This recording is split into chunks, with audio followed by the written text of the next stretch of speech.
thought of for the first time in a while. Nobody got a feeling you're about to tell us. Oh, I could just give you a plot twist and not do it, but I know, it's Diddy right? Kong Racing. Oh, Which I did that a long time ago. It was fun. I would really like to play that back to back with like Mario Kart on the 64 and see which one's actually better. Because man, that was a cool game. Sure it's about the same game. Yeah, but do you know what was the difference with Diddy Kong Racing? No bananas. Cars, hovercrafts, aeroplanes, and you could race any of them on any course against each other. How does an airplane race against a car? Exactly. Oh, I remember that. There was different, you would navigate the same course, but you would be in your vehicle of choice. Did they? So you could take the cars water fly? route? Oh, really? The hovercraft would take the water route, and they would connect in certain spots. Oh, interesting. But the water would open up water, and obviously air is flying through. I mean, you would have these upper. It was that's a game that I would like to see. Nice. It was fun. Our status just magically updated. So a new hey, episode 71. What? Maybe that'll be one of the games that you get with your $20 a year Nintendo subscription for their online service. Maybe. Probably not, though. Probably not. They're going to charge like $800 for it. Yeah. Think I can get this in the trash? Nope. No. We have to realize Except he probably does that recycling. multiple times every day, and we probably shouldn't have said no. Okay. I am not from Seattle, as I was accused of over the weekend. I don't believe in recycling. That's actually a lie. I recycle. Recycling. I really do. Do you, when you go to other cities that aren't here? I was just getting ready to say, perfect segue. So when Kevin and I went to New Orleans back in 2000 and I'm going to say 13, went to this po' boy shop and I got a beer because that's what you do in New Orleans is you drink alcohol if you're of drinking age. And Kevin got like a Thomas Kemper cream soda or whatever it was. Delicious. And in the glass Yeah, bottle. those are good. So when he's done drinking said soda, he went to look for recycling, didn't see it anywhere, walked up to the counter and says, "Excuse me, where's your recycling?" And the chick looked at him like he was speaking Russian. Your third eye, like, sir. She's like, "I don't understand. What is this recycling?" So every time I get when I first moved here, I'd go to Panera Bread. I'm like, why are there 3 garbage cans? Oh, it's so confusing sometimes. And they have labels. Actually, the worst is at Seattle Center.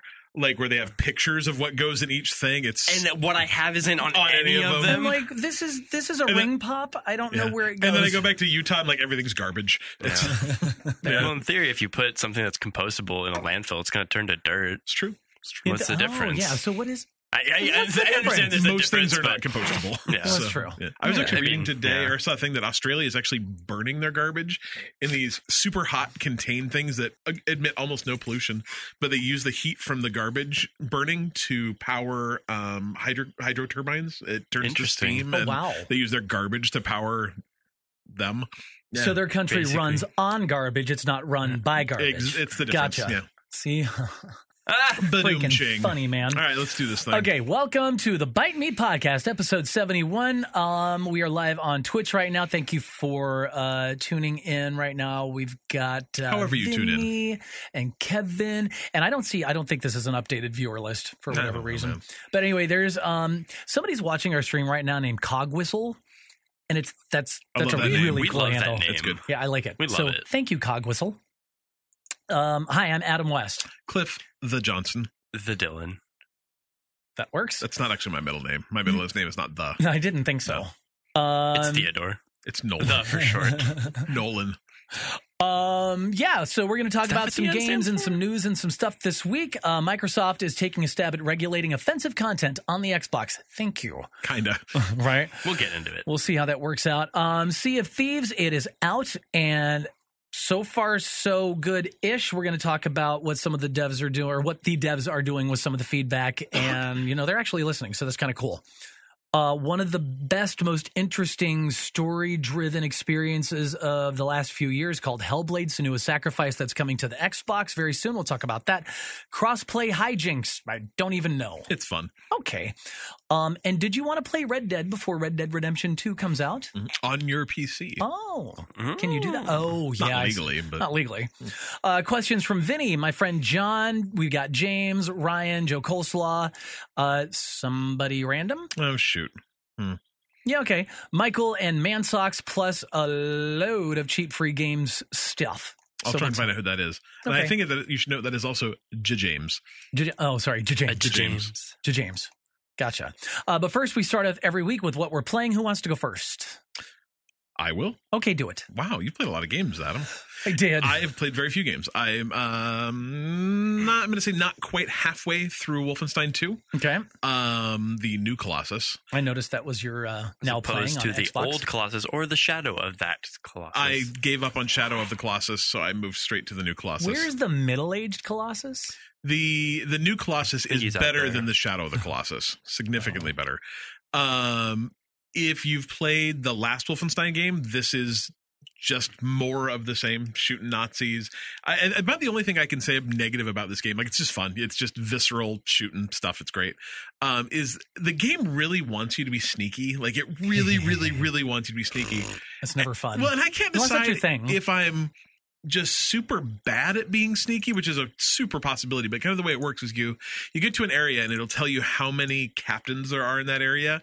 And if a captain raises an alarm before you can kill them, it pulls in more bad guys. And I've never even come remotely close to killing a captain before the alarm gets pulled. And so I just end up shooting swaths of Nazis but it's real fun. Real varied levels. I just actually did a level on a rocket train, which was really cool. What? Yeah, it's just fun. I fought a giant robot with missiles, and it's interesting too. Your character is the same guy from the last Wolfenstein game, BJ Blazkowicz.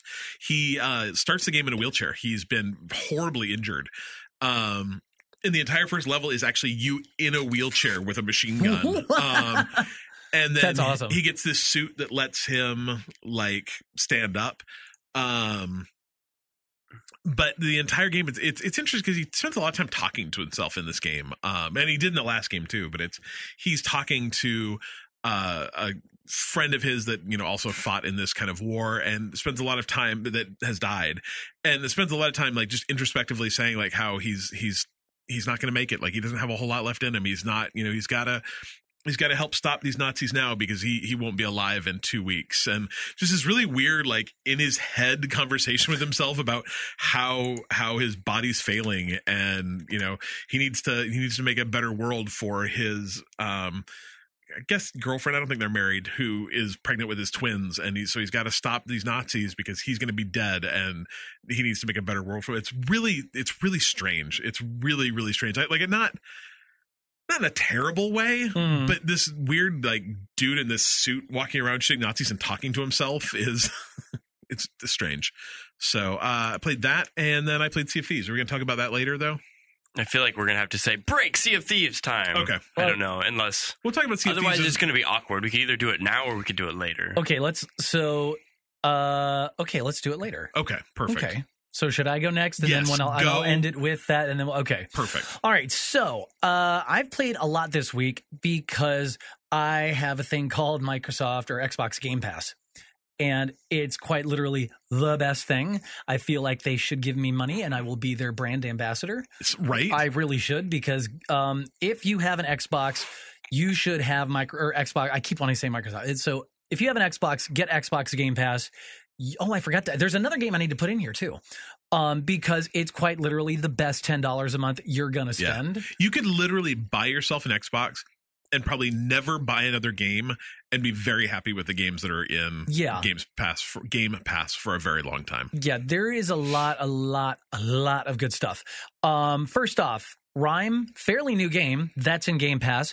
I played that and I finished it. It's good. It's a really good game. We need to get everybody else to play about it so we can talk about the ending, because God, the ending's good. Yeah, and the ending it might make sense to you right away, but it probably won't. Yeah. Unless you go back through and look at what the ending itself's pretty obvious, but the metaphor behind the game that the ending presents is not. Yeah, you get what happened. In the end, you know exactly what's happened and what's kind of gone on. Yeah.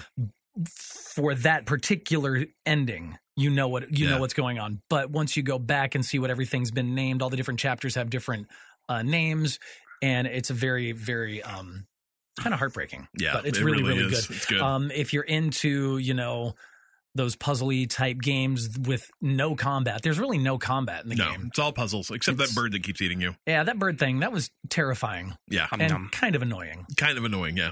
Those were my least favorite levels. I actually liked them. It was just kind of. I understand that the bird was a puzzle and that you had to figure out how far you could go before getting eaten by the bird. But man, after the 10th time you'd gotten just munged by a gigantic, prehistoric vulture monster, it was not. I'm like, oh God, again. And it probably wasn't 10. It was probably 25. Yeah, right. I'm going with 37. Yeah. But no, so if you like the kind of aesthetic of The Witness with that type of color palette and the way it's kind of set up, mixed with some Zelda I took a lot of environmental puzzles. Of that game. Yeah, it's a really good time. It's a really good time. And if you got an Xbox and you have Game Pass, it's included in your membership. Free. So check it out. I also know it was one of the PS4 PS Plus games 2 months ago. Yeah, not long ago. So definitely check your collection out there. I'm also playing on Game Pass Gears of War Ultimate Edition. Nice. It's the original game that came out on the 360, 10-ish years ago? Yeah. 10, 11 years ago. Remastered, updated, retooled, and it feels great and it looks amazing. Supports 4K now, right? I don't think this is a 4K version. It's definitely updated in HD. Sure. And remastered and whatnot. Because I think this came out a few years ago when the Xbox One or One S initially launched. I just found out I had it because I guess when I bought Gears of War 4, it came with all of them. It did, yeah. What? Yeah. Really? So I have all of them. I looked at my Xbox messages and had all these codes. I had half a dozen codes that I had to redeem for just stuff that I didn't realize I had. It was awesome. I was like, for all this free stuff. Wow. That I probably kind of paid for. Some of them were bonuses, but so I downloaded that, and I mean, it's definitely got upgrades because the download for just the basic Gears of War Ultimate Edition was 44 gigs. Well, that's probably 4K then. Well, the 4K version of Gears of War 4 was over 100 gigs. Oof. So, and I've played that too. But yeah, so again, that's in your Xbox Game Pass subscription if you got it. So check that out. It's a lot of fun. It feels so good just to blow those things away. Deadlight Director's Cut. Deadlight is a 2.5D kind of side scroller along the lines of, if you remember that game Out of This World back in the day. Even like the original Prince of Persia, where it's just platforming, hanging and climbing and jumping over things. There's no real combat in the game. There's a couple of scenes. But you can tell that they were kind of on the same path as where Limbo, or not where Limbo went, but where Inside went. But this came out before Inside. So, because this was originally out in 2012. Yeah. And Inside was out, 2015, 16? No. Something like Inside, that. yeah, 2016. So this came out before that, but you can definitely see where a lot of these developers kind of were going with that style of game. Yeah. And it's also published by Tequila Works, who published Rime. So definitely look for that. That's in Game Pass as well. And I think IGN gave it an 8.5 or 9 I was looking at some screen grabs that Adam had to get. It looks really cool. And it's kind of stressful because the zombies, you don't necessarily see where they're at in the background, or they come climbing out of a sewer tunnel or something, and it kind of creeps you out. But the cutscenes are all told in a very graphic novel style. Nice. So it's almost like watching cutscenes out of Sin City with this zombie apocalypse thing. And it takes place in Seattle in 1986. Nice. So that's really cool. That's really cool. It's I have to go through this tunnel and get to I-5 and take the bridge across to this island. And I'm like, I know, I used to live there. That's really cool. Yeah. Are you done with your Xbox or your Game Pass games yet? Yes-ish. Yes. No, yes, I am. I'm going to give a shout out to the Swapper too. Okay. I've not played it yet, but my brother's been playing it all this week and says it's just incredible, and it's another free Game Pass game. I'm going to have to look at that one now. It looks really good. Same kind of thing, side scrollery, kind of. Yeah, looks good. A game I forgot to put in here. Because remember a couple of weeks ago, I was like, I really wish they would just bring back SSX Tricky. I really want to play SSX. So I signed up for EA Access. Oh, very nice. And SSX is a 360 game in there that you can download and you can play. Right. Oh my God. It was so funny because we talked about it and I literally went home, played some Xbox games, something was downloading, and I'm like, oh, EA Access, I should check that out. And I was going through it and I saw SSX and I'm like, I need to buy this. That's fun. This now. So I have another subscription. EA Access is a, we don't talk about it a ton, but God, if you like EA games, it's so worth it because almost every game they've put out in the last 2 years has come to EA Access for it's $30 a year. Yeah, and that stays in there, doesn't it? They don't go away. They just dump it in. Go away. Yeah, they just dump them in there. It's an archive and I kind of pay thing. $25 for my subscription, so it goes on sale sometimes. So for a couple bucks a month, $2 a month, $2.50 a month, roughly. you get. I mean, 30 bucks a Unravel's in year. there. Unravel, All Mass the Effect Andromeda, Mass Effect 3, all 3 Dead Space games. Star Wars Battlefront 1. Battlefront 2 is coming. Yep.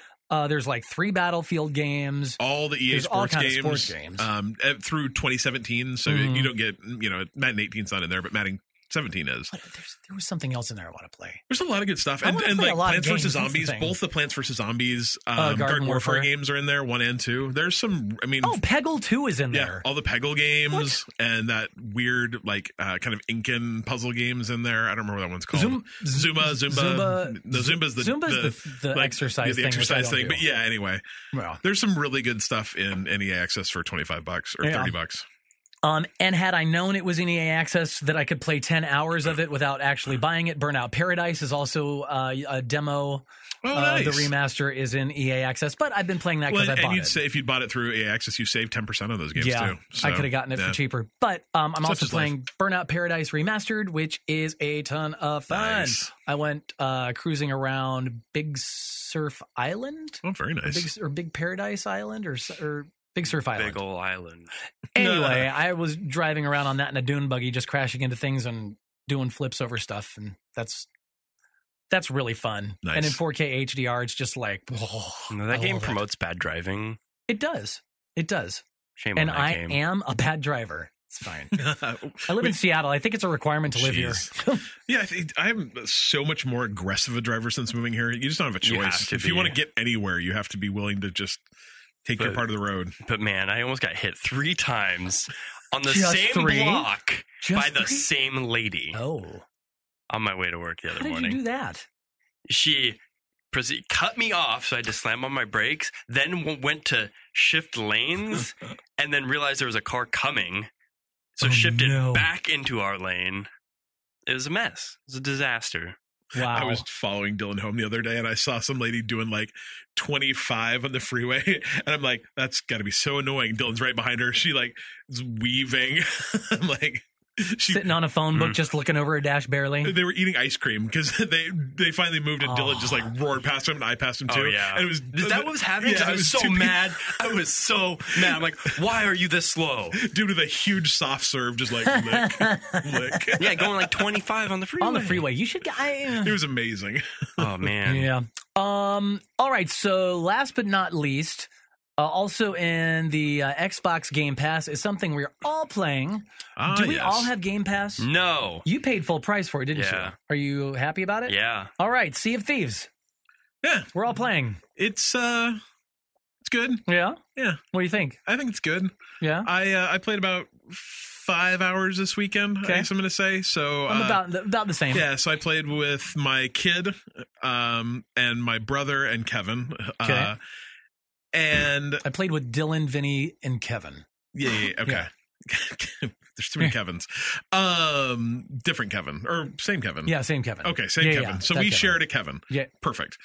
Yeah. Anyway, it's really good and it's fun, but I'm just not sure. For how long. Right. And I'm not great at it. Like Dylan and I were talking today, like the combat's real crappy.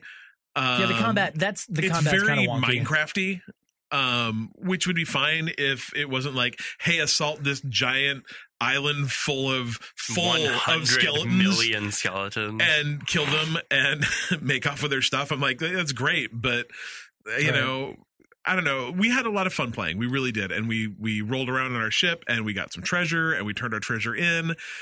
But I think the problem is I'm just not sure I'm into the like risk reward aspect of the game enough to really ever be anything but a super conservative Sea of Thieves player. Right.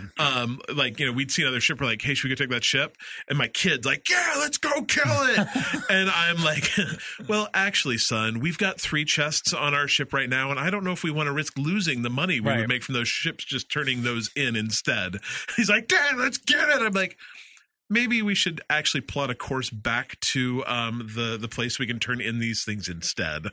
And at the same time, too, we were talking about this earlier, and I think that there are so many all the interesting things I hear. Well, so many of the things I hear about that game are people saying, I did this thing. And I'm like, in any other game, that would be the trolliest, like, most awful. So what are you doing?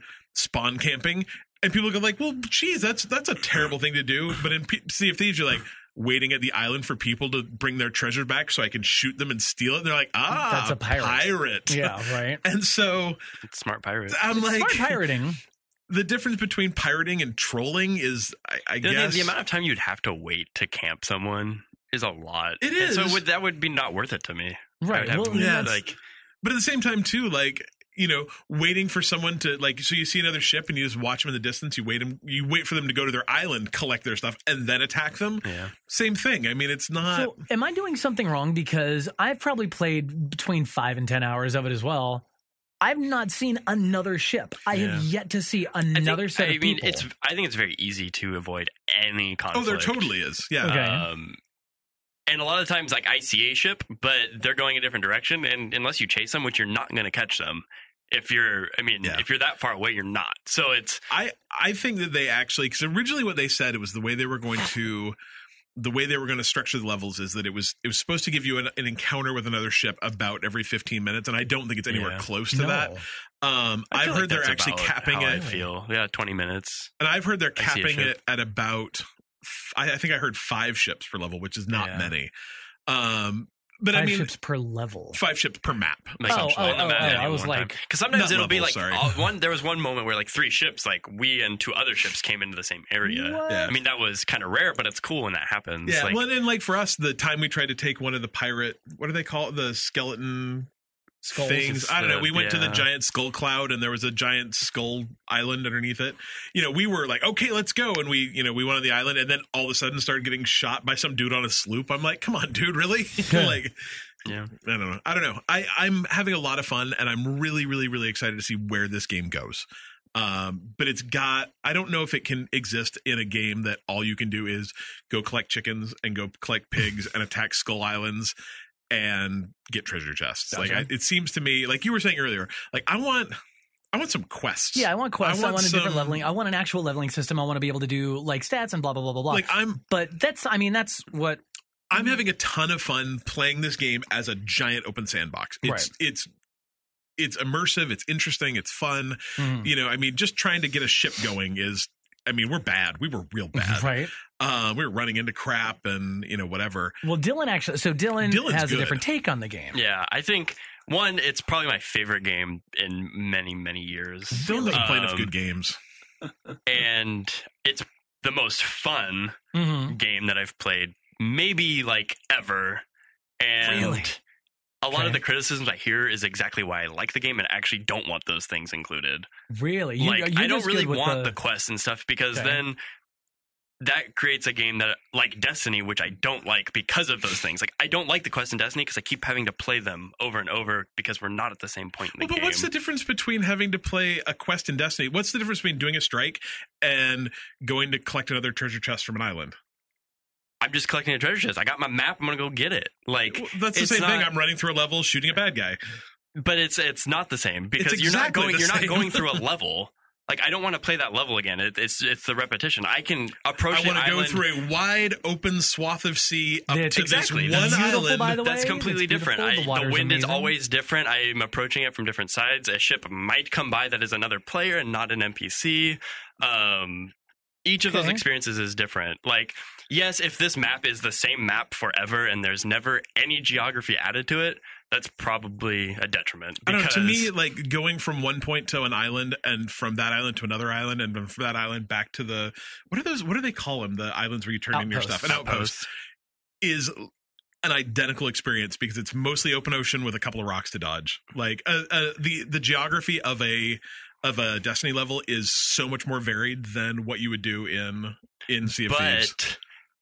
One, I absolutely love the sailing. I have 4 people that are all navigating and doing their jobs on the ship. We're pulling up sails. We're navigating. We're flipping around rocks. A storm happens. Our compasses are going wonky. Now all of a sudden we have to. You were freaking out that first night that we played because my game was bugging out while.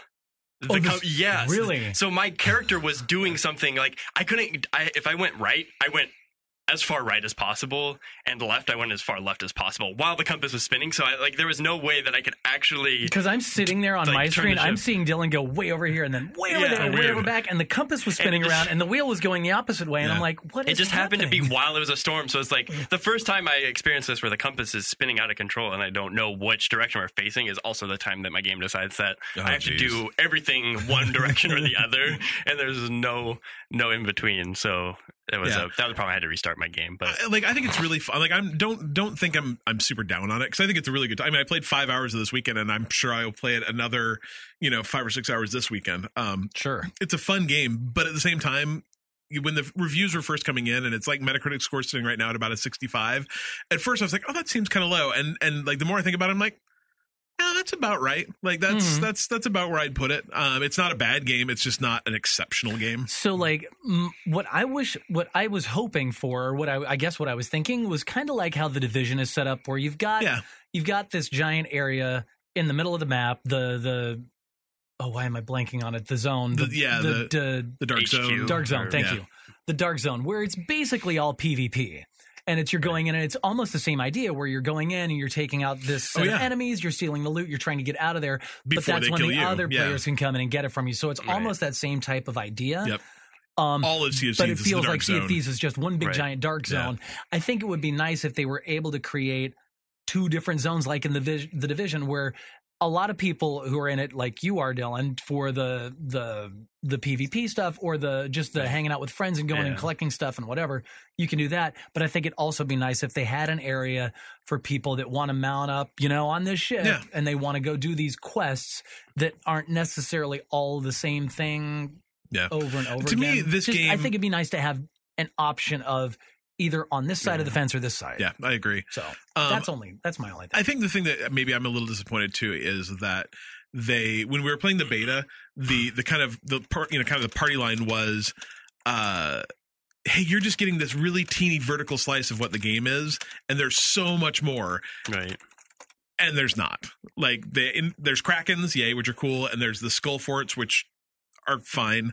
And now you can collect chickens. It wasn't. Who doesn't like chicken? It wasn't this. I love having a pet pig. Do you have a pet pig? Yeah, you just put it on the ship. I think that's awesome. Pet pig, you feed a banana every once in a while when it squeals and gets hungry. I love that. I absolutely love that. I should do that. I've not seen a pig, and I've not seen another ship. Yeah, I've seen very disappointed. You obviously haven't pirated enough. I've seen a pig. I understand. But I think to me, like it there wasn't that much more that we didn't get to see. I think this game is going to be. I can't wait to see what this game is 6 months from now. Yeah, exactly. And to me, I guess the reality is, I think we're going to have to say that about every single games as a service game that comes out ever now. Is like, hey, unless it knocks it out of the park right off the bat, you can't, because you're not going to be able to judge it based on that. I don't think any of them are going to. I literally don't think any of them are going to. And I think a lot of it has to do just with development time, but also the uncertainty of what people are going to like. Right. You can spend 5 years making a game and push it out, and people go like, oh, that's not what we wanted.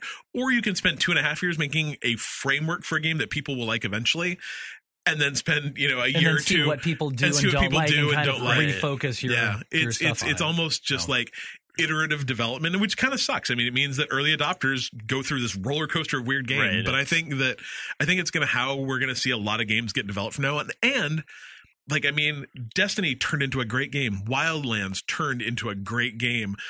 Rainbow Six, from what Dylan talks about constantly, has turned into a great game. And none of these games were inherently bad to begin with. No, but they've become significantly better as time goes on. I think Sea of Thieves is going to be one of those, hopefully. I mean, it really depends on if Rare and Microsoft are willing to put the resources into it, but they appear to be willing to. Right. So I can only imagine what it will become, but I wanted to say a little bit more on what Adam was describing. Was one of the things I like about it not having like a PvP zone and a not is like the game actually creates stakes within playing it. Is like there are real people that can actually take your stuff from you. Mm-hmm. They can take. It's not necessarily done in the perfect way, because you'll still spawn in your ship, which I think is kind of silly, right? But at the same time, the combat is not good. So imagine. There's times where you die that you're just like, man, that was just. I think you die actually silly. a lot easier than you should. Right. But at the same time, like a pirate fight probably, I don't know, shouldn't last that long. But I don't know. The combat I really could care less about. Like, I don't really enjoy those experiences very much, but that's not really what I like about the game. So I don't really care, I guess. Like, it's there. the skeleton attacks are a little. They're too hard. They just feel way too hard. Yeah. I just got mobbed. It's just a war of attrition, and you're skeletons. constantly running to get ammo. It's silly. It's not the best experience. I like grabbing maps and finding treasure on maps with landmarks. Like I like doing that. That was cool. I'd like a very. I like the riddle ones. Yeah, or the riddle ones. I'd like a variety of actual enemies, though. Right. Like the skeleton thing. That I'm like, all right, I'm done with the skeletons. Personally. Right. Yeah, I think a variety would help those encounters be more interesting. Yeah. I also think having a pouch that I can have more than 5 bullets in would also be 100% agreed. Right, but I like that I can lose my stuff though, because it actually makes me care about what I'm doing, and it forces you to make choices. Right, it forces you to say, should we go to the outpost or should we get greedy and get a couple more chests? Right. Like last night we hunted down like 10 chests. Got sank. They were all crappy chests. We went back to the island for the one last chest that we had. It was probably worth more than all the other chests we had combined. So it was like, that's a fun experience because we made a choice to like sit at this house. We got a little greedy on this island. Boat came up and sank us. We chased them down and boarded them, whacked this guy, sank his ship, and then went back and got our one chest and ended up with some booty for the end of the night. But so what happens if what happens if your ship sinks with a bunch of chests on it? They go down and you can go get them, but I don't know if they'll be there forever. Yeah, but you can drown. You can drown, but you can kind of freaked me out. Yeah, you can be underwater for a while though. Yeah. We came across a sunken ship that had quite the load. Like we got probably 3,000 or so gold out of just one sunken ship, where all kinds of cool stuff was in it.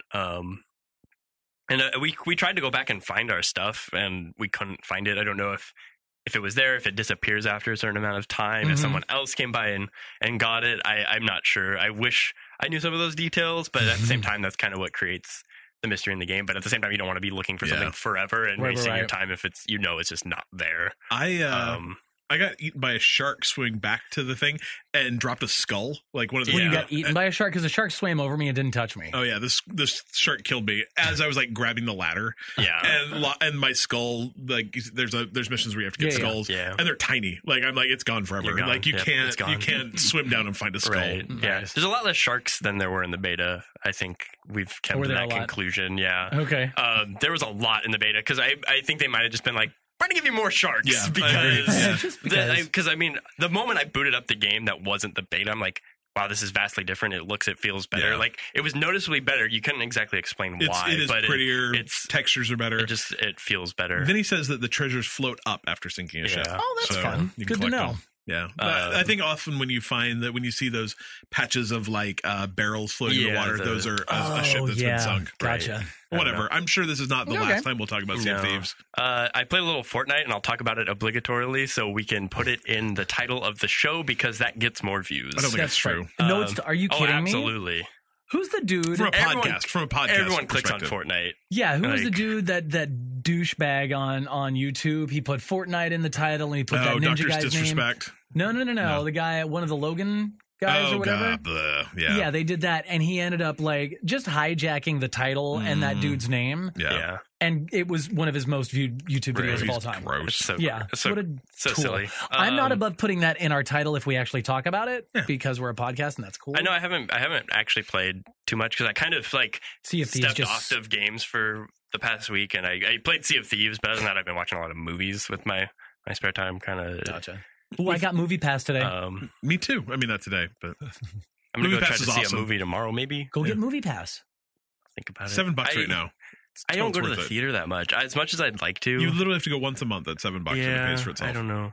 Vinny turned me onto it, and I still don't like subscriptions. Like I don't know why, because I don't find myself using them enough to actually get value I'm out a of subscription. them. I can't say that word. Yeah, but I'm a subscription. I am also one of those things you can't say. Yeah, it's like I end up subscribing to so many things that I can't possibly do all of those things enough to get the value of it. It's Movie Pass is awesome though. Like how am I supposed to read unlimited books, listen to unlimited audiobooks, listen to like watch unlimited movies, play unlimited video games? I can't do that. I don't have unlimited time in my life. You've got your entire sleep life. less. I do sleep less. I don't sleep. It's a problem. Fortnite's adding a heavy shotgun in, which looks like Instead of a light shotgun? Kind of looks like a Spaz 12, like probably like an auto or a semi-auto shotgun. I don't know. Bigger, fancier. So more additions to the game. They added a starter pack, like a skin starter pack. You get a cool skin and some credits and some back bling for like $5. That's kind of cool. Nice. They make nice skins. I like them. And I think you basically get it for the price of the V-Bucks that you would buy. So it's, if you're a Fortnite player and like skins, it's a no-brainer right there. Played a little bit here and there. Okay. Got a couple like sad second place runs, but second place is never it's sad. the first loser. First loser. Yeah, that's okay. I've very rarely made it to first loser, so that's not spoken like a winner, Adam. No. I don't care. I would it's like the worst. Second is the worst. I'd rather take second third. is not the worst. No. I'd rather take third. Second Then, place just you could means be like, couldn't, well, at you least I'm couldn't not finish. that guy. Yeah, exactly. Okay. Second place means you couldn't finish. All right. So, well, thank you for Blitz mode's kind of fun. making I me feel talked like about crap. that last time. Yeah. It's fun. Good. Cool. All right. Well, that's a lot of what we've been playing. If you're listening on iTunes, like us, rate us, review us. We will talk about you. We'll send you some free crap. And also don't forget, we're an official Humble Bundle partner. BiteMePodcast.com/humble. You can find all the latest deals there and just click through from our website and we'll get a little cut of that. That would be super awesome. A little bit of something. Yeah, a little something. All right. Actually, before we go into that, Oh my gosh. I think we should say that we're going to be at the Northwest Kids Fair in Everett. Are you running this show? Are you driving this car? Yes, I am. Okay. Pull over. Go ahead. Were you going to talk about that? That's fine. No, you go ahead. We're going to be at the Northwest Kids Fair, and we're going to be doing stuff with kids, playing video games in a. That didn't. Damn it. Phrasing. This is why I'm the one who talks. I'm going away now. Adam. Please take enlighten over, Adam. us. April 14th in Everett, we are going to be at the Northwest Kids Fair, Spring Free Trampoline Northwest Kids Fair. We're going to have a booth set up. We're going to have some little stations set up with our Switches, so you can come on in and play some games with your kids. Just don't use this as a babysitter because, no. We don't like You kids that wouldn't much. trust us. Like, we'll need that minimum wage, that $15 an hour to watch your kid if that's what's going on. But I'll look no. at your kid for $15. If you live in the Seattle area, Again, you can't say that. no. That just Yeah, I sounded, can. no. Oh my No. gosh. If you live in the Seattle area and don't mind driving to Everett, Yeah, totally. come see us. We'll hang out. We'll have stickers. Totally. We'll have stickers. We'll have business cards. Yeah, we won't actually have a lot. Some prizes or There something. might be a prize Might be. if we can find a prize, but it'll be fun. You know, Yeah. we will be doing it in. We have treasure maps, and if you follow them, there'll be treasure. Exactly. There will be treasure. But Yeah, it will so be we've impossible got- to find it. And we've got 2 of the kids' fairs coming up. So there's one happening in April, on April 14th. That's a Saturday in Everett at the Angel of Winds the of Angel Winds of the Winds Arena. The Formerly old Xfinity Arena. Xfinity Yes. Arena. So we'll be there. And then we're going to be down in Puyallup, which if you're not from Washington and I just said that and you're It's a like, heck of a name. where? It's a city, town area just south of Seattle.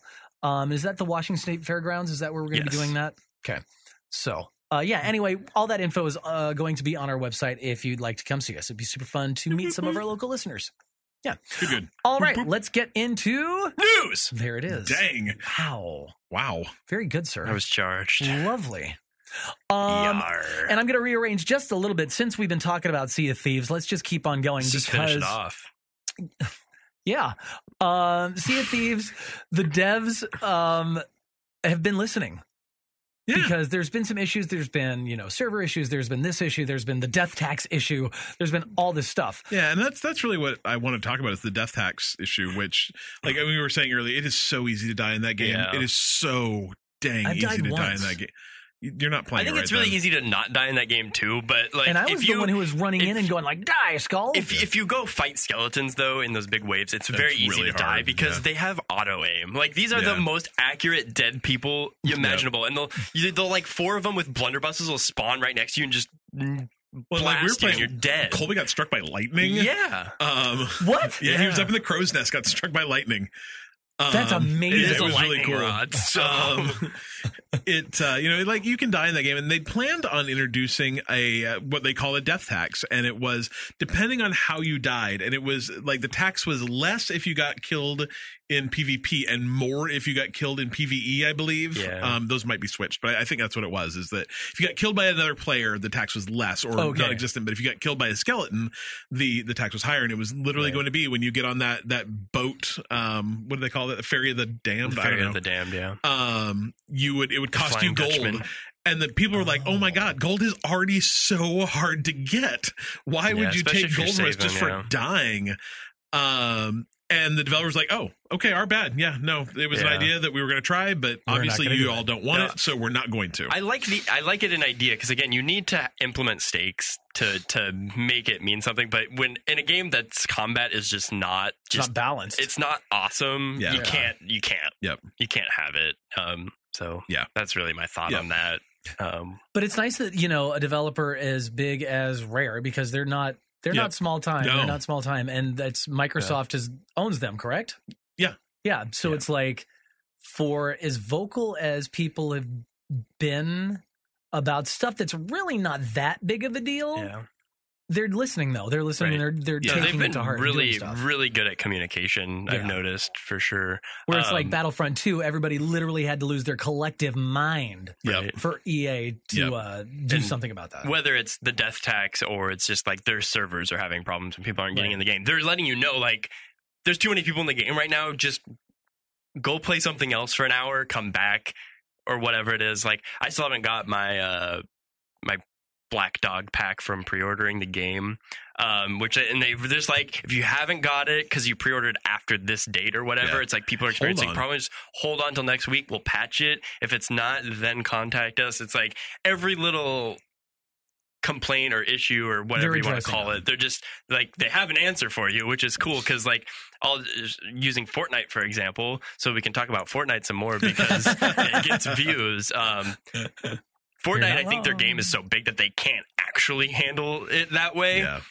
Because like my buddy was trying to get his game fixed, couldn't get any help on it. And eventually it's patched and he can open it, I think, consistently now. Oh, yeah.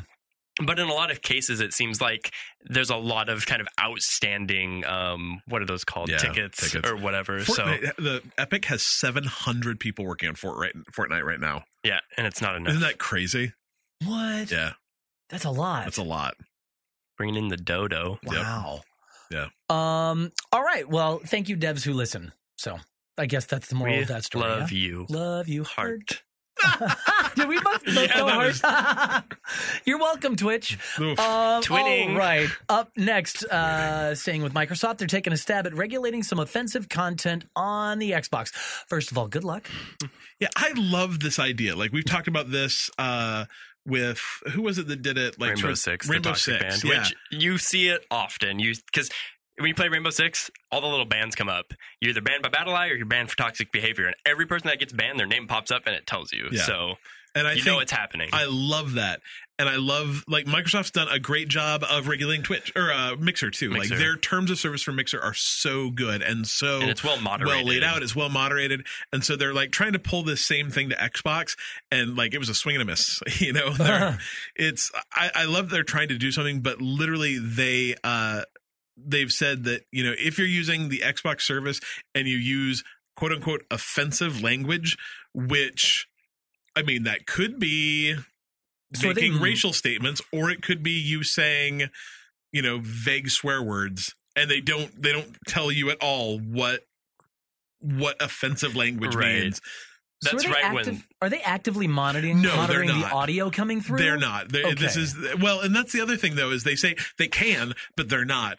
And so this is, you know, when people report things, the entire thing is like, well, there's some stuff and things and offensive language. We don't like that. And so we're stopping it. You can get in trouble now. So you might get banned, maybe. Yeah. But I mean, up to, you know, it actually says that punishments may include forfeiture of content licenses. And that means you lose your games. Because, you're not buying the actual game. You're just buying a license to play Xbox Gold membership time and Microsoft account balances associated with accounts. So you can't take they can literally say in an incredibly arbitrary way, you said something we didn't like, your account is gone. Ooh. And everything in it is gone. Bam. So I've got to assume that this is they're going to come back and say like, okay, here's what we actually mean and here's what they actually are. But man, as a first stab, this was bad, like real bad. And that's the problem with these things is I don't mind having a banned word list or whatever it is, but it has to be very clear. Like you can't do this conditional subjective language because it's not fair really because what you words think is bad really is, aren't bad. We give words some meaning that makes words are like bad. They wound sometimes. So have you seen that South Park? Yeah. Words are like bullets. Anyway. But if we just make a list and say, okay, we're going to say this language isn't okay. Okay. Yeah. That's the rule for everyone. That's fine. Yeah. But you cannot say offensive language because that doesn't mean anything. I was just shocked with how definitive they are with Mixer. Like Mixer, literally, you can go out there and they have a picture, a very well thought out picture of, okay, these are the clothes you can wear in a E-rated stream.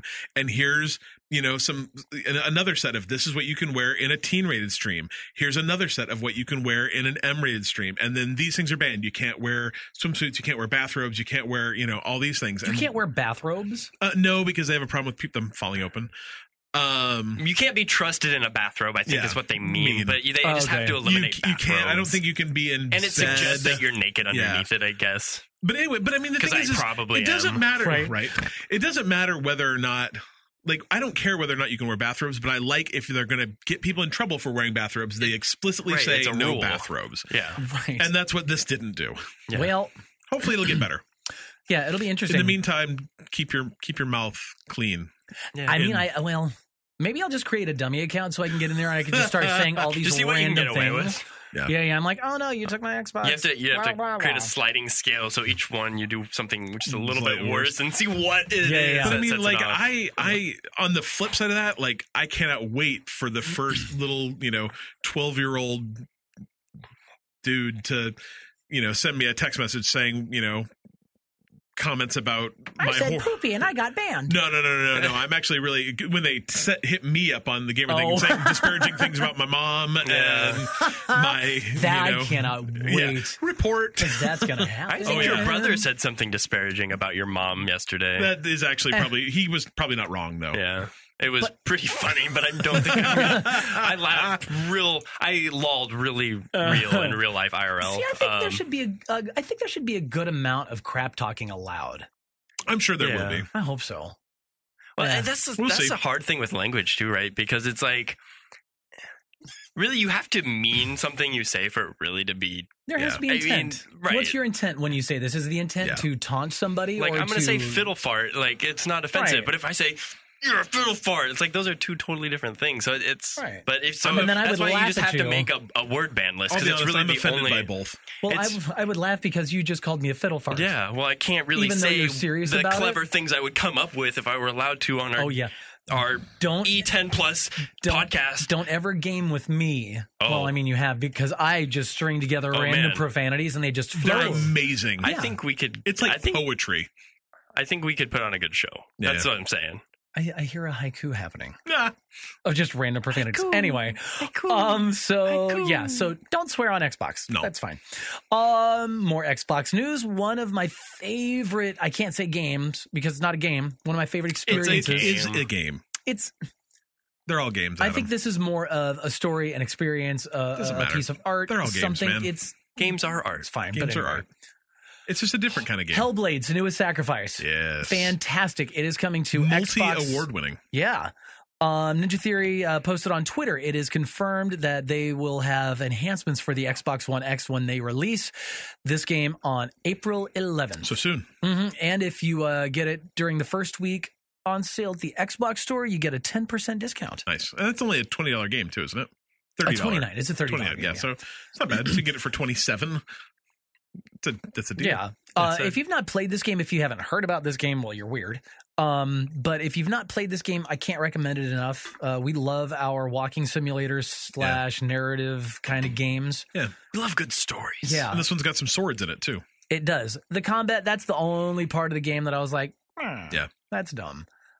But and it's not an integral part necessarily. Well, I guess it kind of is. And it really it does a good job of like kind of explaining and showing mental illness too. Yeah, it's a very very cool game. If you're listening with headphones like the 3D surround sound headphones, turn the 3D sound off because it was recorded in binaural audio, so it's Really? specifically recorded to be in Your stereo. ears. Interesting. So Your yeah, left but, and right one. yeah, exactly. But the way they recorded it, it still places them differently because of the style of recording they use. But just interesting. I made that mistake the first few rounds of it. Interesting. Yeah, It's a game that I own. I have not played yet. It's on my list. So though. good. Yeah. So good. Do it. It's already sold what, 500,000 copies? Yeah. So- This is a genre, not a genre. This is a type of game that I hope we see more of. They call it AA. So it's not quite AAA. Doesn't have the same budgets. They're generally cheaper, and they're generally short. So it's. But this is still, you're getting 8 to 9 hours out of this. 8 or 9 hours of super high quality game instead of that was 30. made by a smaller team instead of a 60-hour game that cost $250 million to make. This is a game that you can make for a couple $1 million and put out a really high quality experience that people like. So I hope that AA space really grows in the next couple of years. And Ninja Theory is just awesome. Good. They're so good. All right, let's get into this crossplay hijinks. Explain this to me. So the first one, there's actually two very funny, one really good crossplay thing, and then a real funny one. So Randy Pitchford is the CEO of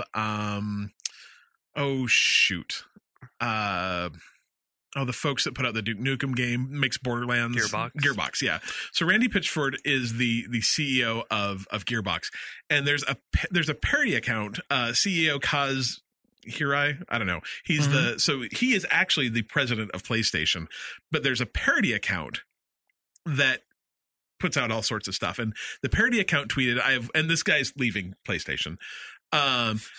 And the parody account said, I have 1 week left as CEO of Sony, and I'm going to spend every second I have trying to convince Bandai Namco USA to bring Ridge Racer to the PS4. Bandai Namco, but okay. Did I not say that? Whatever. Okay. Anyway, they're that company. And Randy Pitchford replied that, oh shoot, I can't see this because my thing's covering real it. small. Yeah. But anyways, here we go. his reply was, humbly consider this before you go. We need Xbox and PlayStation to be allies. Instead of competing with each other, you guys need to work together to compete with all other distractions. Let's get 1 billion users between Xbox and PlayStation working together. It is possible. yeah. And thank you so much, Randy. That's an awesome thing to say.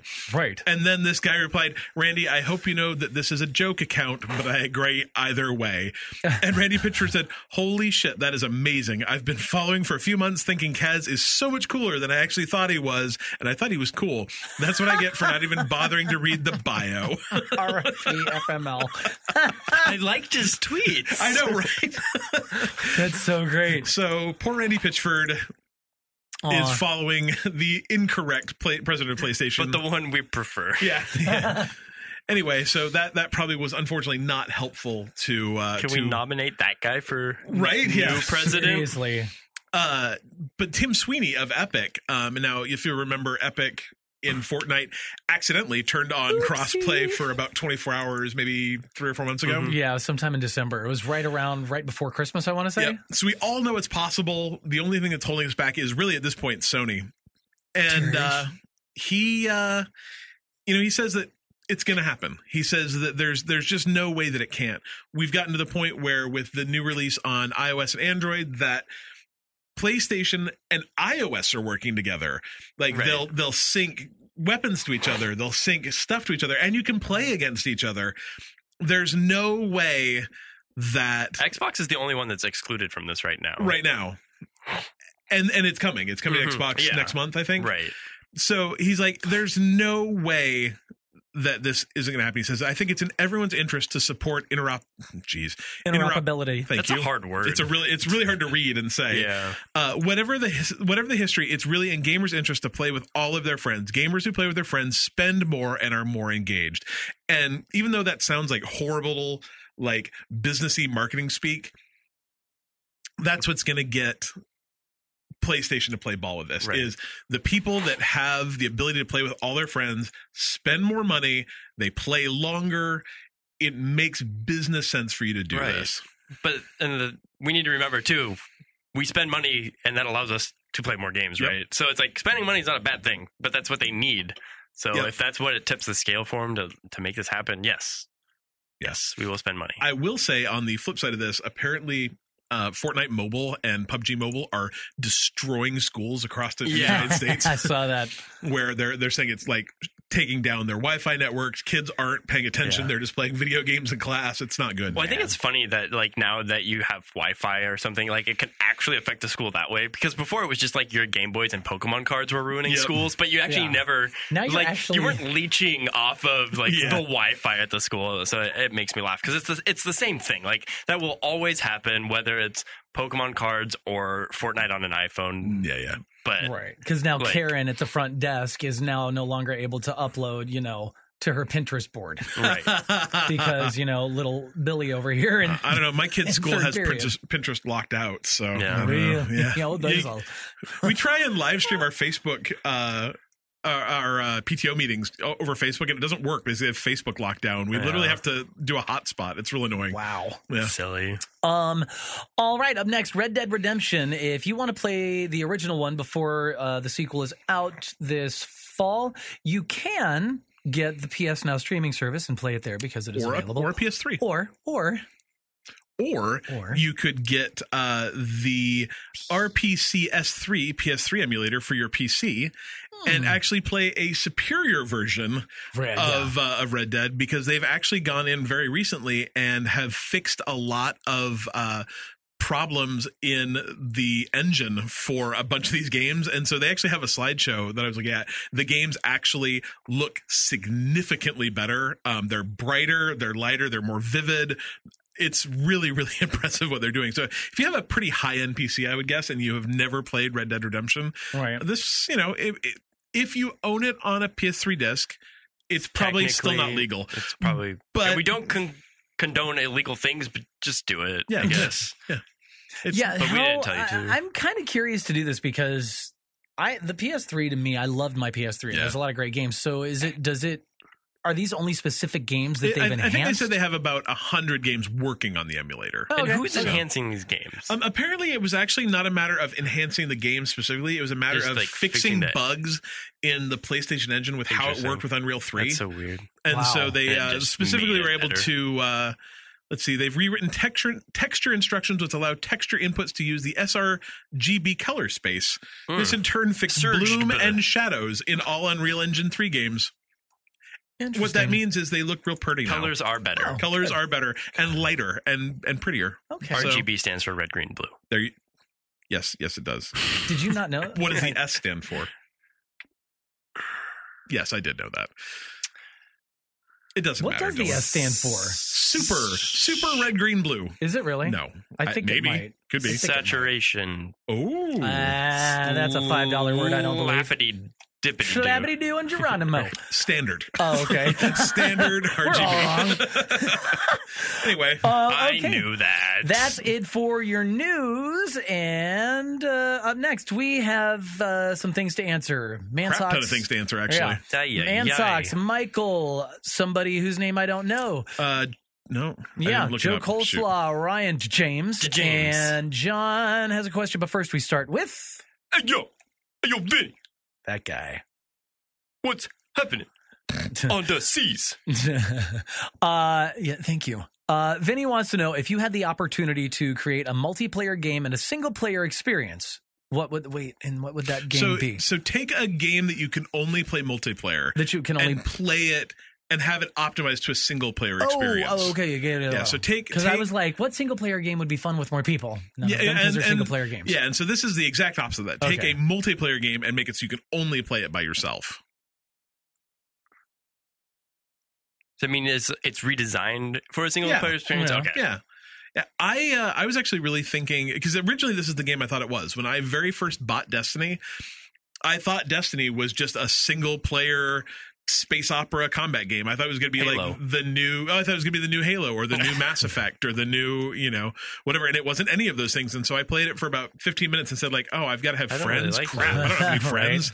And put it down for like a year and a half until my brother was like, hey, do you own Destiny? I'm like, I do. And then we played it for like 100 hours.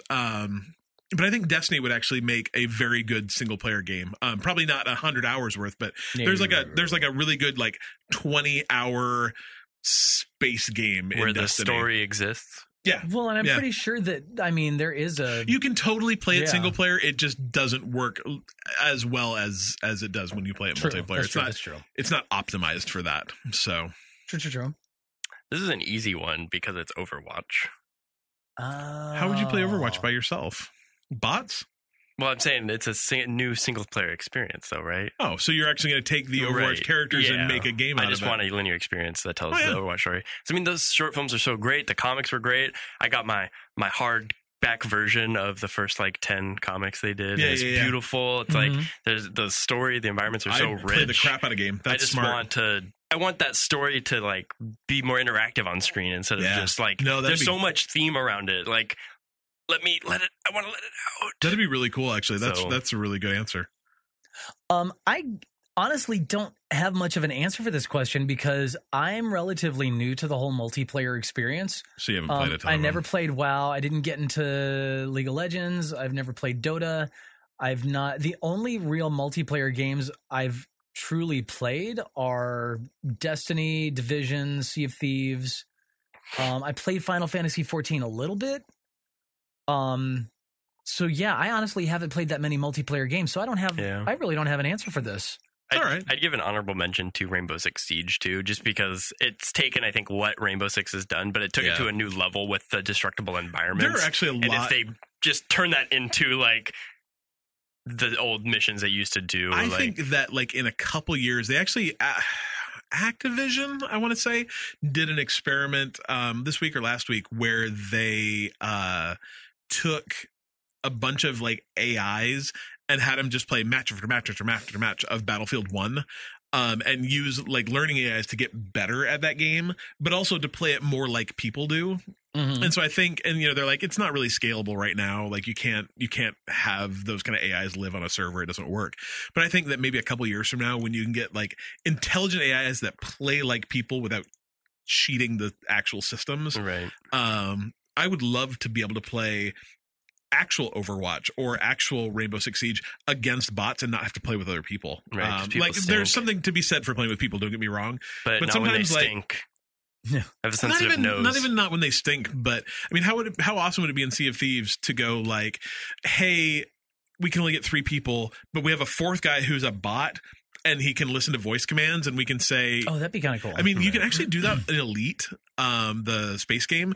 There's voice commands for your ship. You can literally say, ship, go to 80% thrust, and it'll thrust up your ship, or ship stop. And maybe 5 years from now, when voice recognition and AI gets better, where you could actually have hey, bot 1, go and drop the anchor. Hey, bot 1, go fire the cannons at that guy. That'd be cool. Very cool. I know, there's been a couple games over the years, I think maybe Ghost Recon, where you were able to use voice commands to move your team around the map.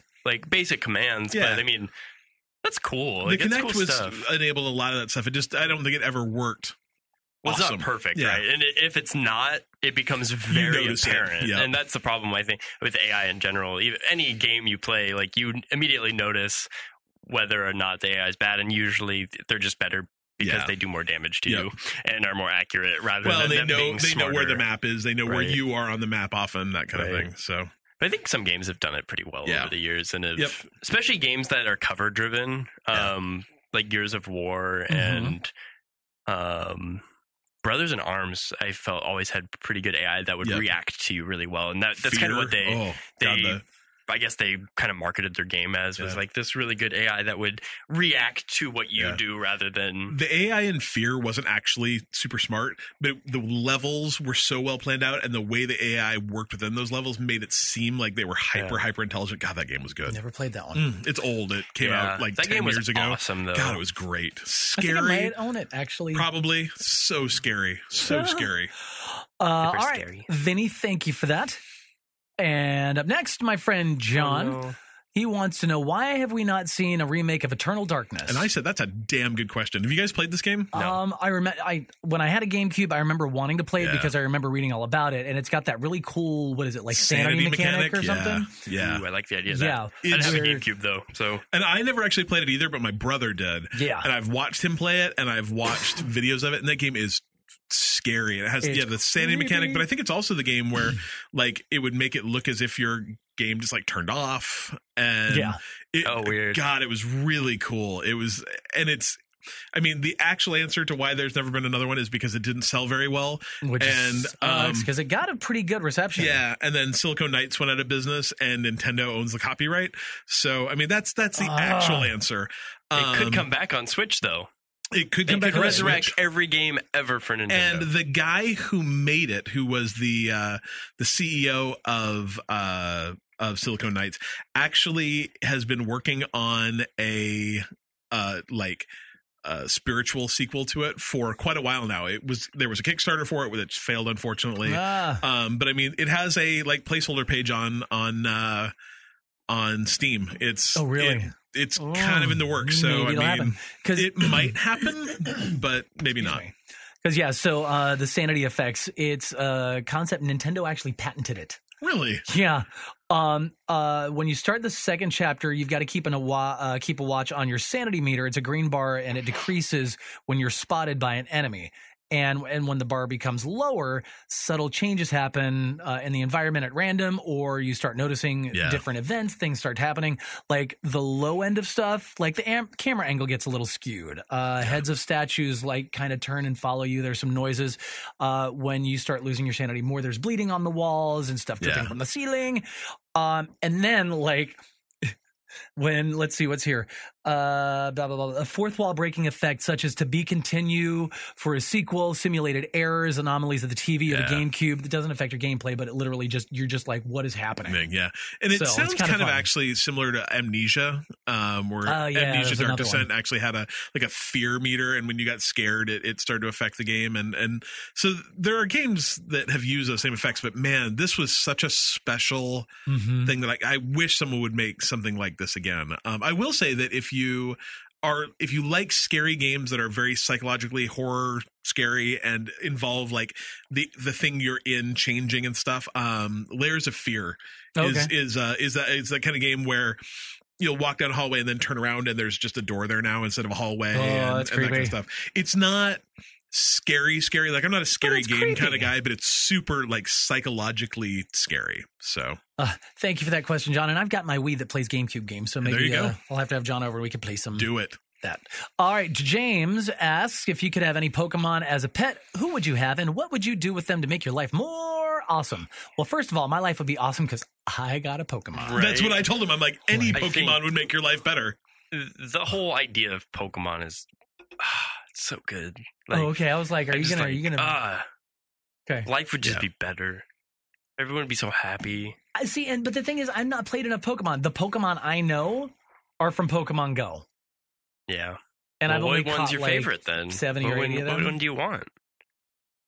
I think I would like a Magikarp. Oh yeah, those are cool. You literally chose the worst Pokemon. I know. It's okay. That's basically why. It's a cool fish. You can keep it in a And he tank. turns into a what? What's his? Gyarados. Yeah, okay. A giant sea dragon. Cool. That's awesome. Where are you going to keep that? His bathtub? Duh. It definitely won't fit in his bathtub. Maybe. You've got a They're huge. jacuzzi. Won't fit in a jacuzzi. He's got a big backyard. He'll dig a hole. Exactly. I honestly, if I knew more Pokemon, I would probably have a better answer. But just off the top of my head, I would have to say Bulbasaur.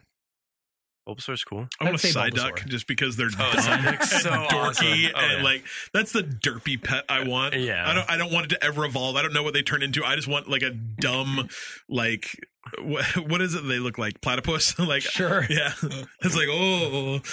But man, he's not quite in tune with his psychic abilities though. He's gonna throw some curveballs at you. I know so little about Pokemon. I didn't even realize he was supposed to be psychic. He's a psychic duck. That's why he's a Psyduck. Oh, whatever. I knew that. He's amazing. Turns into Golduck later, he's kind of honed his craft and he's a much leaner. I don't want that. I want duck. the dumb, derpy Psyduck.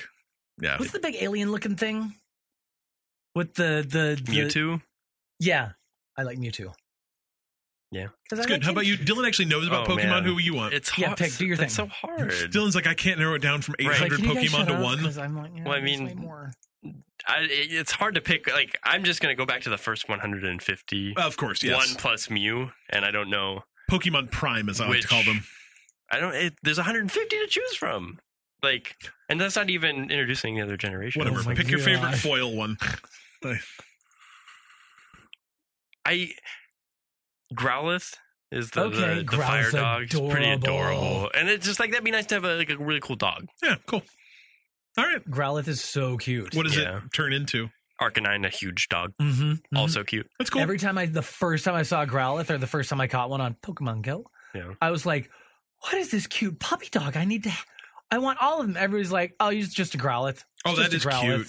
Yeah. I think he'd like to have that floofy thing on his head scratched. I mean, there's so many, like... Oh, a Sandshrew is also super cute. Sandshrew is super cute. Mm-hmm. Or a Vulpix. That thing's adorable. Pokemon are way cuter than I thought. They're super cute. Anyway. Especially the original ones are real good. They kind of like...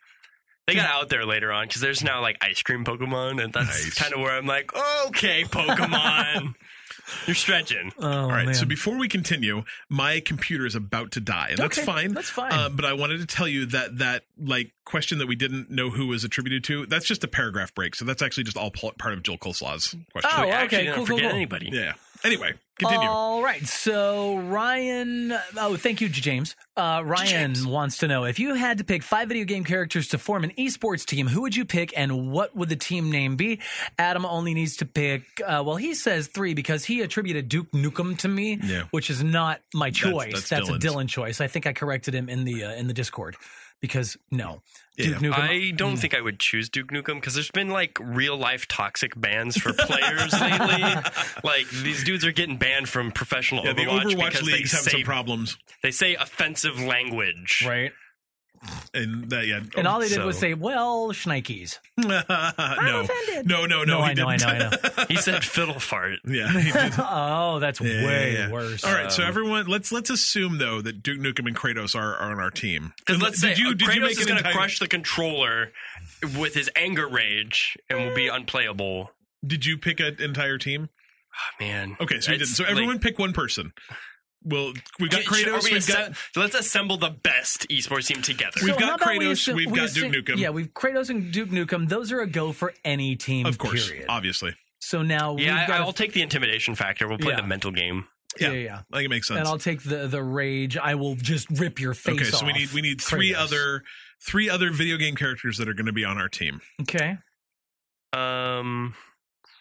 I'm going to go ahead with my answer in the Discord, Marcus Phoenix from Gears of War. That's a good choice. That's what I'm going to go with because he actually gets it done.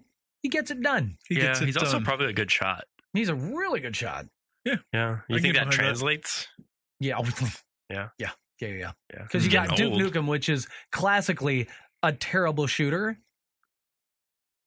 That's true. He's his games have just been bad shooters. It's really only had 1.5. Exactly. Yeah. So you need somebody to make up for that. What's the guy from Half-Life? What's the guy's name again? Gordon Freeman. Yeah, he might be good. I mean, he's a smart guy. Like he's a scientist. Yeah. He invented. He knows strategy. That's important. Like you have to know. You have to have a plan. You have to know how to enact a plan. I like it. So I'm going to choose Mega Man, which is only problematic because he only really has one hand, right? Like his other hand's a gun. It's problematic too because now it's a team full of dudes. We're a very sexist podcast. I'm sorry. It's not my fault. I got all sorts of I was gonna suggest Bayonetta. Damn. Oh God. Why I'm going to change my answer to Yeah. Bayonetta because she's got feet for guns. The stuff she can do with her body, I And can her only hair? imagine what she can Could you translate imagine? into. So she's got that controller. She's got that crazy hair that can do stuff. She'll be able to she can hit she everything. on a keyboard that like is like a mechanical keyboard. There's she can press like 8 More keys at keys once. than your fingers, but each individual hair. Yeah. Imagine the potential. It's probably cheating. Bayonetta is a lock, and I think is actually going to be the one that pushes us over the top. She's gonna be the one that's like, I got this, guys. You just go ahead and take a nap. Good call on the esports sausage party, though. That was not a good thing. Wow. Sausage Party is also a game coming out. It looks awesome. It's not based on the movie, is it? Oh no, that is what is it called? Sausage Sports Club? Dang. Wow. It looks really cute. It's real weird. It's all animals, and they've all got super long necks. So like it's all animals with super long necks. Yeah. Like giraffes and corgis, and they do. It's kind of like a combination of gang beasts with all these big long floppy neck things. I don't remember what it's called. Oh, it looks Vinny great, suggested Master Chief. Yeah, that would have been a really good one. I like it. All right. Thank you for that, Ryan. Joe Coleslaw, are remakes of classic games in two generation behind PS2, Xbox going out of style, or is there plenty of room for more in the generations to come? Since Naughty Dog is allowing Activision and Victorious Visions to remaster Crash Bandicoot, giving more light and hope for PS1 remasters in the future, we also know about the potential Spyro remaster coming out later this year, as well as Medieval from PlayStation Experience this year. Does this excite you? Yes, in the way that I believe all those games need to be immortalized because their current state is unacceptable. Bad. Yeah. Like, the games from that era cannot live because they weren't in high definition. They need to be remastered and polished, and they need to be archived. So are you saying that should happen then with every significant generation of AV tech? I would hope that can happen. I would make the argument that there are points in time where it needs to happen and there are points in time where it doesn't. The SNES and the NES level stuff, you don't need to redo that because they're still very playable in the state they are. But that PS1, PS2 era, Nintendo 64 era, where we were just like, hey, look at this new 3D thing. We're like figuring out, how that head is 3 triangles and a bump map. Yeah. It was not good. Yeah. The funny thing is every time I hear one of these, I'm like, oh, sweet, Crash is coming out. Oh, sweet, Spyro the Dragon's getting remastered. Yeah. I'm like, that's awesome. I'm never going to play those games. Right. I'm not. I know I'm sure there's some people that are. Yeah. And yes, I don't know if the return on investment is really worth it because I don't know how many people are actually playing these. I think Crash sold pretty well. Did it? Yeah, but I mean, at the same time, how expensive is it to go in and reskin and retool something that you've already got the base framework for? You're not doing, I mean... Oh, yeah, you are. I mean, I know you are doing a lot for sure, but you still got... You have the levels built and you've got the characters built, but I mean, they're redoing these from the ground because the engines don't work anymore. Yeah, but you also don't have all of the... I don't know. Do you have all of the R&D stuff leading up to the part of the game? I think that's the thing is like you have a game. So it's not starting over, right. And the people all the time from about 3 steps, 4 steps in. Well, and I think the thing is too, people are always like, oh, I don't want them working on these redos because they could be doing they'd be doing new stuff. But most of these redos are not being done by the original developers. There are shops that all they do is redo games, and a lot of times it's if they're not. They're studios that specialize in porting. So, hey, I had a PS4 game and I want to make it a Switch game, and they do that. Or they specialize in doing HD remasters. Right. So it's literally an industry that does these. And I'd be less concerned with them not having, oh, we're going to use these resources over here and not over here. It's like, I'd be more worried about, man, there's just too many games to play. Yeah, it's not like we're at a shortage of games. So I think the thing is I would almost say it's less important if all of those games were playable on or not even playable, but available on a current platform. If I could just play every PS1, PS2, PS3 game, either via a streaming service or via some sort of downloadable thing, it would be far less important to me to have remasters, even if I could only play the janky original versions. Right. I just want them to be stored in a digital space that they are immortalized there, and you can revisit them. And archiving is so important. They're playable. It's those things are going away. Some of those things, I mean, there are a lot of games that don't exist anymore, and they're gone. But it's like I think we need to recognize games as important as books and movies. Yep, I agree. They are the same way they put movies and books in these libraries and say this is significant and we're keeping it forever. I mean, there's definitely certain games, and I wish that all games could be immortalized that way, but and I think we need to make sure that we don't make the same mistakes that they did in early TV and movies, where there are huge amounts of movies and film that are gone forever, that just do not exist anymore. And it was more expensive to store old films than so they burned them. And there's a certain degradation to it too, right? It's like they can't old CD-ROM live forever. CD-ROM games that came out in the 90s are probably already to the point where they're degrading to the point where they won't be playable any longer. So I like the remasters and the remakes for a completely different reason. I think of course they need to be archived and saved for whatever. But I'm really enjoying being able to go back and see these games that got me into gaming in the first place. Same. Like, I had a Nintendo, I had a PS1 or a Super NES, but once I got that PS1, and it opened up this whole new idea of what a game should be or could be. Yep.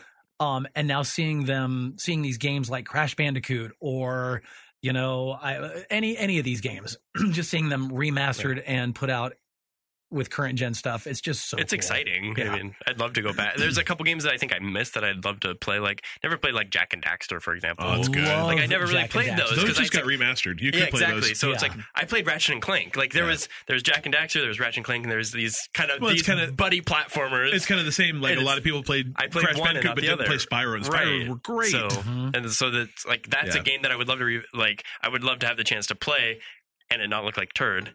And then there's games like Turok that I would love to revisit, even though they'll probably still look like turd, but still kind of looks like turd, right? And probably kind of plays like turd. But I do have to, you know, shout out to the Oddworld games and to the Rayman games, because even on the PS1, they look phenomenal, especially considering, you know, when that came out. Compare them, you can literally really compare the two still, like the new ones versus the old ones. Yeah, the HD difference is there, but other than that, the gameplay is all there. Yeah. The music, the sound, the graphics are actually there. Just the difference. And I think that's fidelity. why games like Sea of Thieves are going to have potentially could have a lot of longevity, just because that art style is like, you look at The Division today and you go like, oh my God, that's the most beautiful game you've ever seen. 10 years from now, you're going to go like, oh God, that's how did we even think that was 4Ks? Remotely realistic? Right. Where I think that those kind of cartoony Okami, Wind Waker, stuff like that. They have a real long shelf life. So. Yeah. All right. So thank you for that, Joe Coleslaw. Yes. Thank you. Sorry. It's been a long day. All right. Michael wants to know, what game would we suggest for a short period, 30, 40 minutes at a time, dealing with some concussion issues, which sucks, man. Yeah. That's Dude, literally my worst nightmare. Ugh. Oh, stop that. Like, if you don't like how the game goes, don't bang your head on the TV. Don't do that. So you want to take it easy. Done that. Right? So something fun that's good and fun in short bursts. Lots of stuff out there. A lot of stuff. Like Rocket League is perfect for that. Rocket you can League's play, great. 4 or 5 rounds and just put it down and you'd be done. But I play almost all of my games in 30 or 40 minute bursts, because I play for about 45 minutes in the morning. I play for about 45 minutes at night. And a lot of games actually fit that. Like Wolfenstein that I'm playing right now is perfect. You play a level. Any of those kind of shooter games, Gears of War, Halo, they're all level based. And so just play a level, and it's got a good starting point and a good ending point. Layers of Fear that I was playing earlier, that is literally, that game is divided up into perfect 30-minute chapters. Oh, wow.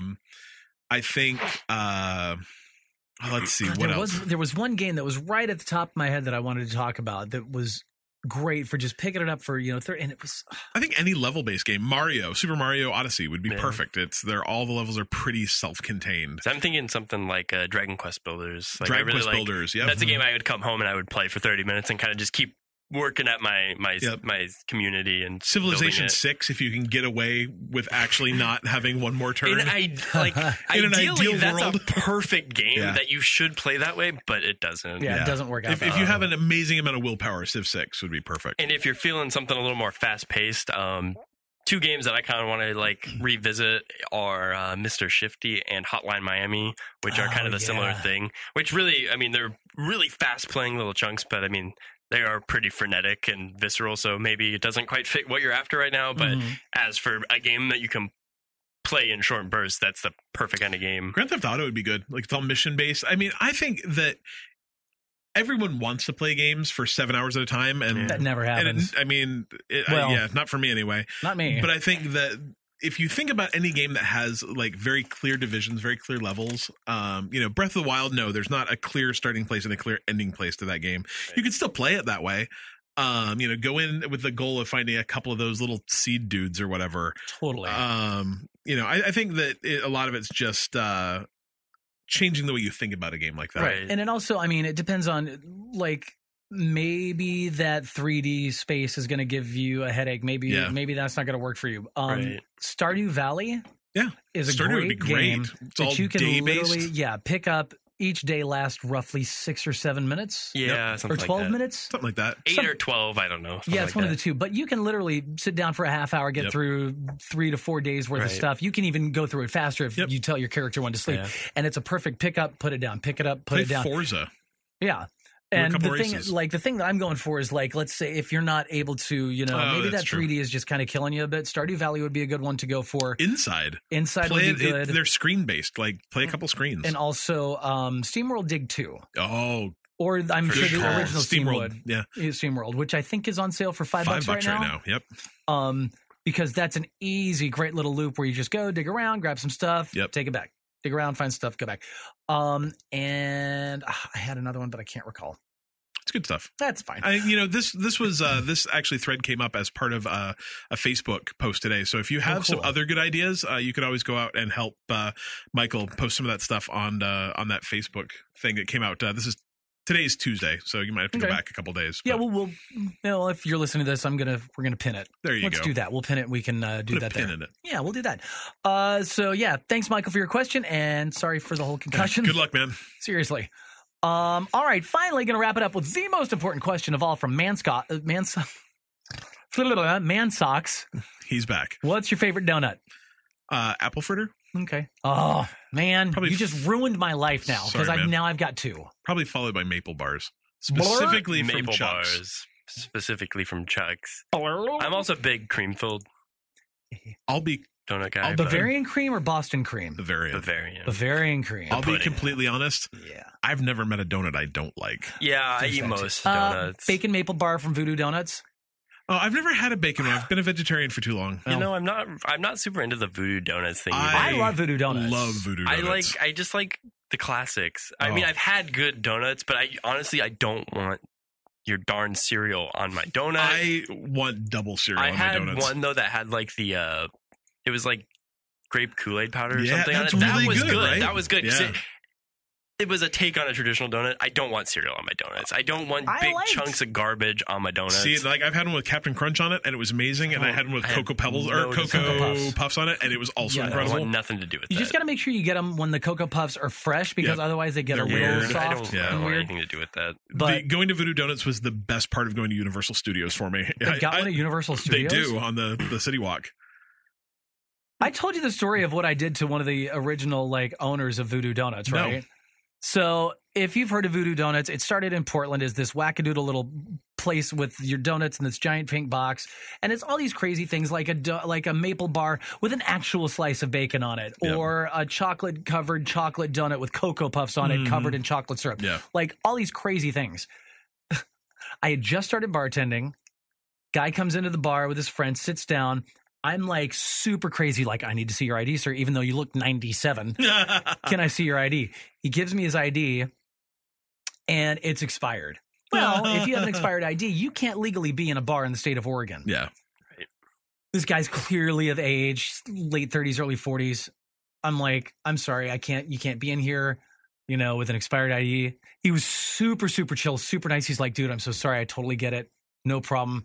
Thanks again. I'll Yeah. come back when it's done. He leaves. My boss walks by and says, oh, where's so-and-so going? And I'm like, oh, his ID's expired. She's like, so, God, do you know who that is? No, that's blah, blah, blah. He's one of the owners of Voodoo Donuts. Well, it's like you can't make that exception. I know. Like, that's how you lose So, a license. Fast so. forward 6-7 months from then, and I go to this thing called Karaoke from Hell at Dante's in Portland, which is live band karaoke. Oh, that's cool. He's the keyboardist. And I walk out and I'm That's like, funny. you're that? Oh, man. I'm Didn't so screw my song sorry. up. That was fine. Voodoo, if you're from the Pacific Northwest, is an institution. Yeah. It's kind of one of those places that sometimes you'll go and there's 50 people in line for no particular reason. The donuts are great though. Yeah. I'm a huge fan. I've only been to the one in Portland once, and they're amazing. There's two in Portland. Yeah, I've only Yeah. been to one. Yeah. But yeah, it's Right by the Keep Portland Weird sign. Oh, yeah, that's the one. Yeah. All right. Well, there's that. Thank you for all the questions this week. Lots of questions. They Yeah, were it was fun. Excuse me. I'm dying. We're all still kind of I'm sick. dying here. Let's wrap it up with some cheap free games. New games coming to what is happening? News games are coming. It's like it's after There's the 5:30, and my news brain just said, games "Hey, coming." Adam, no." You're supposed to be home now, sir. Meh. So here's what we got coming up in Game Pass. Oh what my is- God. All right, April 11th, RoboCraft Infinity. So Before we go any further, Okay. Robocraft Infinity is I know nothing about this game, and I don't even really care if it's good or not. But this is a really cool thing. This is the first game that is part of the ID at Xbox program, which is which is Xbox's like indie accelerator program. This is where all their indie games come through. It's the first ID at Xbox game to be launched straight into Games Pass. That's which really cool. Could be huge. Like if they keep that up, it could just be absolutely amazing. So now many would good this be the games. thing? If I they think keep I pushing would be- ID at Games Pass or that thing. I think I'd be much more interested in that. Yeah. I feel like that's something I would I would feel good because I'm supporting Indies. that. Yep. Right. So it's not like if I skip a month of not playing games, I don't feel bad about it because it's like, no, I'm just supporting independent games. It's like, because in reality, I'm not playing any of the games on Game Pass. If there was these small games that are independent games that like, those are games I enjoy because like I went to IDX, we played a bunch of games. It was fun. Like I'd love to play those games, and maybe I don't want to buy all of them because I just want to play all of shoot them. those developers like, some that's money. awesome. Yeah, So like, I think our stream went down. that's all right. Oh, sorry, guys. But yeah, anyway. yes. Yeah. Short answer, yes. Okay. Cities Skyline, Which is Xbox One Edition. awesome. Is it awesome? It's so fun. Wow. It's like SimCity, but better. Okay. It's really good. The Hunter Call of the Wild is a hunting experience. I've actually heard that's good too. If you like hunting, it's a gorgeous The thing is, like, I kind of want to hunt not real animals. Yeah. Right. I've actually always kind of liked hunting games. I don't know why. I think it's just like Like the Ultimate Buck tracking. Hunter? and I'm Yeah, like Hell yeah. the Cabela's games like, were don't always pretty quote fun. me on this. I have never played this game, but I believe I actually heard someone in another podcast talk about it. It's set on like a 50 square kilometer. I remember reading about this one. Yeah, Yeah. and it's I like- actually want to do this. They say like literally if you don't shoot anything, you could just like it's like hiking in a video game. Right. It's supposed to be real good. It's cool though, and it's another one of those games where just exciting things can happen, like getting attacked by a bear. Like it's, I don't know, they're fun experiences, and it's like I can't go hunt an animal because I just can't do it. Like I don't like thinking about. I can go fishing. I can fish maybe. I The don't know downside for is some you end reason up with fish. Yeah, I love fish Ugh. though. I love fish. But for some reason, underwater I can separate that, I guess. But You don't I breathe can't real even- air. I can't even. It's modified air through their gills. So Hunter Call of the Anyway. Wild. Yeah, let's do. I'll download it. You can come over. We'll go hunting. Yeah. Kingdom New Lands, which is another game. Isn't there I don't another know anything Kingdom? about that game. Portal Knights, Cluster Truck, which we all love. So Portal Knights is also awesome. I just bought it for the Switch. It's fantastic. Okay. So super good game. Cluster Truck, Cluster Truck is we're all also fans fun. of that. Sacred Citadel, as opposed to the Unsacred Citadel. It's a side-scrolling action brawler. And Late Shift. And I don't know anything about that, but that's some high quality stuff being added to Game Pass this month. Your choices Or will have April. consequences from the very start right through to the very end. One small decision could change the entire outcome in a choose-your-own-adventure-style game that can lead to one of 7 conclusions. Ooh. Ba, ba, ba. That's called Late Shift. Okay. Good stuff. New games added to Origin Access. What do we got here? Wasteland 2 and The Witness. Yeah, so Origins Access is the PC version of EA Access. Same price, it's $5 a month, or I think $30 a year. Wait, so I don't get both? No. Oh, that's dumb. Yeah. So if you're a PC gamer though, there are like There's probably more. 60 games in Origin Access, but they just added The Witness, which is an incredible puzzle game. It is so pretty and just stupid hard, but so fun. And Wasteland 2 is like the Wasteland games. I believe were the predecessors to Fallout. Okay. So top quality stuff there. Out of the Park Baseball 19, Lost Castle have also been added to the service. Lot of games for. Cool. I thought I already got that because I bought the EA Access. Didn't realize I was buying Xbox EA only. Access and Origin Access are separate. Dude. Nope. All right. Last but not least, let's talk about this. We are an official Humble Bundle partner. Humble Bundle or ByteMePodcast.com/Humble Bundle. There you Humble. Just ByteMePodcast.com/Humble. There you go. There You'll go. get there. Let's talk about the Humble Indie Bundle 19. There is some good stuff in this. So far. You can pay anything you want and get Mini Metro, which is an awesome game about making subways. But Have you played it? A little bit, yeah. It's so good. Super addictive. Real fun. Yeah. And you also get Halcyon 6 and Rukin, which I don't know anything about. If you pay right now more than $6, you get Keep Talking and Nobody Explodes. $5.46. Which is so dang fun. Oh my gosh, that game's great. We played it in VR, but you don't need VR to play it. It's great. Does you it don't work? need Does VR? it work pretty well? Yeah. without Oh yeah. it? You just like literally just have someone go in the other room or have someone turn around. Yeah. Yeah. Oh, I didn't know that. Yeah. Okay, cool. Yeah. So you can. I mean, so you have the person that's with the bomb looking at the screen, and everyone else is looking somewhere else. Oh, okay. So That's like fair. we played it. Like the people with the bomb would be in my office, and everyone else would be in the hallway. It worked great. And you also get Soma, which is a terrific horror game from the folks that made like atmospheric horror from the folks that made Amnesia: Dark Descent. Oh, gotcha. And Polybridge, which you I'm have playing played. Bridge. I'm playing Bridge Constructor Portal. Yeah, so this is just Bridge Constructor, but a different one. It's more polygon based. Yeah. Super fun. And there's more in 6 days. So Yeah, and right now, if you pay $14 or more, you will also get Super Hot. Super Hot. Yeah, Not the Super VR Hot. version, unfortunately. They are separate purchases. Which is super fun. But Super Hot is amazing. Have you played it in VR? I have not because I don't own it in VR. It's so good. I actually just got, if you own an Oculus Rift, they screwed up some stuff on their service, and the service was down for like 3 or 4 days. So you couldn't use your Oculus, which sucked. Dare they. So they gave everyone $15. So I think I'll probably actually buy Super Hot with it. Do you have to have an online connection of some sort to get an Oculus to work? Apparently, yeah, there is like the games are tied to it or something. I don't know what it was, but yeah, it. That might bear a little investigation because I don't know how I feel about that. Whatever. It's not like I'm rushing out to buy a Vive. Nah. Yeah. Even though right now the original Vive is $350. Oh, dang, really? Yeah. Wow. Original Vive is $350. I don't know a if great that's deal. just the headset or if that's the whole starter kit. Yeah, it probably doesn't include the touch controllers. I don't know. It's a good deal. All right, is that it? That is it. Is there a troll corner? No, but I just got my code for the Black Dog pack for Sea of Thieves, so they Oh, snap. Nice. boom. They Just must like have that. seen us on Twitch. Like I gotta hook that guy up now. They're like, I got the free awesome. flint lock Yeah, gun I for wish I would've watching got that. a Sea of Thieves stream I the other totally day. forgot about it. Yeah. I made a note and I totally ignored it. I got it. I don't know that. That's okay. All right, cool. Find us online and all the social medias at Byte Me Podcast, BYTE Me Podcast.com is our website. /Humble is where you can find all the Humble Bundle stuff. And next week, episode 72. If you got questions, find us on Discord, drop it in there. If you're wanting to play a game, find us in Discord or hit us up on We Facebook. have a new looking for game section of our Discord. So if you that's what want that to find is. someone to play with, there's one that's just general games, and there's also one specifically for Sea of Thieves. Because it's popular right now. It's LFG? LFG, Yeah, looking for game. Okay. If we go back to our acronym test, Yep. I thought it was like Little Freaky Gnome. Yeah, it's It also is. that. Okay. I saw. depends what site you're on. I saw Sherlock Gnomes this weekend. Oh, why did you waste your movie pass on that? Don't do it. It was free. It's not good though. No, it's not good. But I have a kid. I love the first one. Yeah, me too. I Romeo love and the Juliet's first great. one. Yeah, this one was not. I It wasn't terrible, but if you got a kid, kids will like cash it. grab. Yeah.